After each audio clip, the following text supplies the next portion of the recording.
Bakit hindi niyo na ho ginamit ito? Ito, alam mo, parang may vibes eh. Para something that we never expected to happen.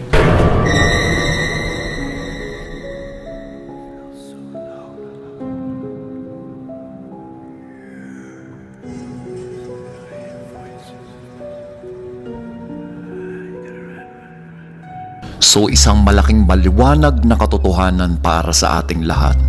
Na totoo nga ang patunay na bawat presidente na namamalagi rito ay hindi mismong nakakalampas sa mga nagpaparamdam at sa kanilang mga nararamdamang kakaiba mismong vibe doon sa lugar na ito.